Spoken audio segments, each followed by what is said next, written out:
มาเลยหยิบแก้ลูกค้าเอาอย่าง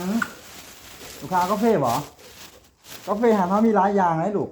เนาะนี่กาแฟอีชั้งนี่ครับกาแฟพารากอนเนาะ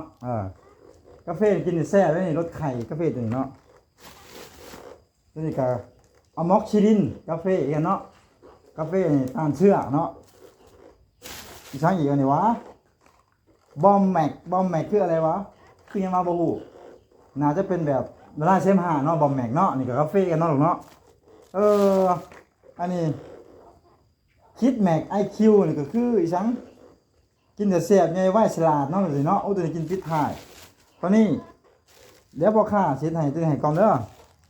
กินพาราคอนเนาะกินสูตรพาราคอนเนาะกาแฟสูตรนี้แซ่บใส่จอกช่วงให้เนาะปึ๊บเอาลูกค้ากินได้เลยยกเอาลูกกินอ่ะลูกเชื่อลูกก็ต้องกินไหนแล้วมันสิได้ของเลยลูกกาแฟแล้วเดี๋ยวให้แบบถ่ายคลิปกันให้ลูกมากินยกที่น่ะกาแฟตัวนี้แซ่บหอมหวานลูกรสองุ่นไปกินลูกกินมันหลายเลยกาแฟกินหมดไหนนี่ไหนเรือผสมมาเดียวกันบ่สั่นมั้ยเป็นผสมจอกเดียวบ่มันหลายผสมจอกเดียวมั้ยกินเท่าจอกน่ะอ้าวมันหลายอย่างเนาะลูกเนาะมันก็เลยกินยากเว้ยหนาวกินกาแฟก่อนนี่เอาตัวนี้สีเหลืองอีนี่รสยังนี่รสกล้วยเอาเนี่ยเอากาแฟสีเหลืองรสกล้วยดูยกยกผสมบ่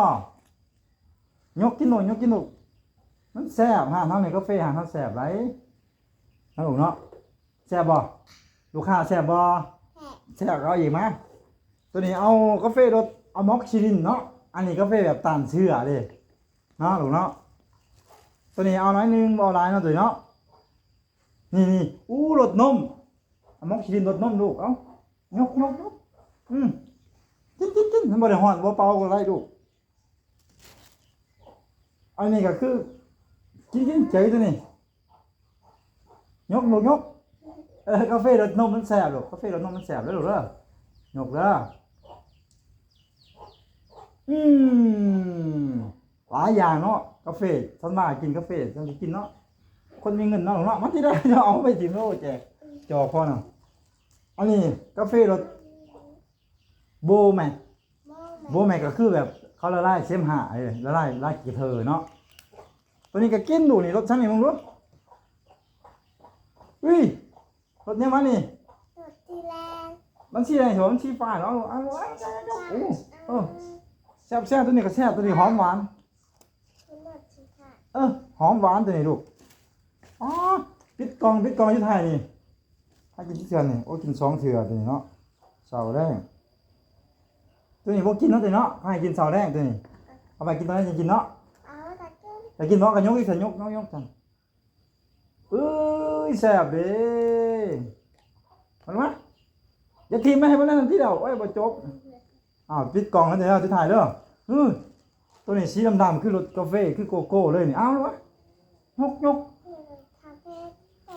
โกโก้หรือโกโก้สีโกโก้แล้วดูยกกวักแซ่บขึ้นมาพอช่วงก่อนหายใจเนี่ยเอาเติมน้ำหวานให้เด้อกรอกน้ำใส่เลยเอายกไปยกซ้นกันซ้นแก้วปังกิน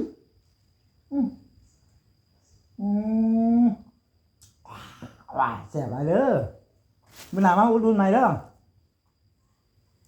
กายมากอย่าลืมเด้อมาแวะเด้อกาแฟหางเขาหลีแซ่บหลายเด้อเอาเนาะกินเป็นทงกาแฟดูเป็นทงเลยนี่กาแฟดูบอกลาเป็นทงเลยนี่สุดยอดเนาะกินบัดน้ำกินบัดมันจริงล่างลงจากคอเขาลูกกินก่อนเบิดก่อนน้ำที่ซื้อแล้วหัน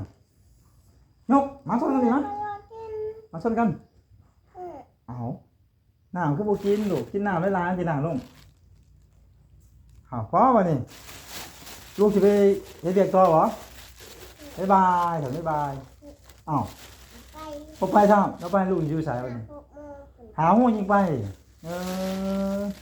เนาะพี่ซัมบอกพี่ซัมขอปิดทางก่อนเลยเถอะเนาะบ๊ายบายบ๊ายบายลูกบ๊ายบาย